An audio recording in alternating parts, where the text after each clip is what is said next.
در خوجگی دهقانی کامل 93 جماعت دهاتی به نام عبدی عوض از این زمین 4 گکتاره سال گذشته به قدر 35 سنتنری دهقانان حاصل پخته به دست آورده بودند.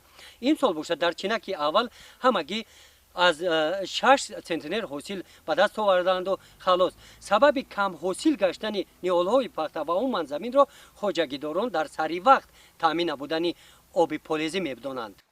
این نیالهای پخته آبطلب بوده وقتی آب مانعش است. بعد چینک یکم حاصل پخته این زمین طبق معیارهای آگروتکنیکای پرورش پخته این تدبیر را برای بلند برداشتن حاصلناکی نیالهای پخته متخصصان مهم می‌شمارند. در چنین وضعیت در ناحیه واسه با مثل این زمین آن زمین‌هایی که از آب 5 آبیاری میشوند از نارسایی آب مشکلی دارند. آب نیست. اگر آب باشه مقصد سیم کشت جوش تیار کردیم آب باشه پیاز هم میکاریم مقصد پیازی بر وقتی تیار میشه با موی مایه نیکی تنقیسی آب نیست که مقصد بکنیمش.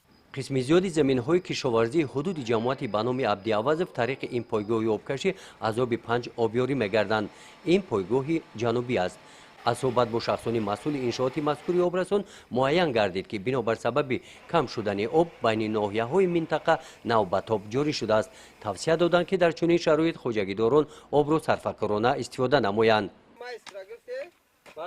در خوجگی دهقانی به نام کامل 93 خوجگیداران این روزها به کشت سیوم زمین شروع کردند. زمین را برای کشت تیرماهی آماده نموده آب پلیزی را انتظار هستند.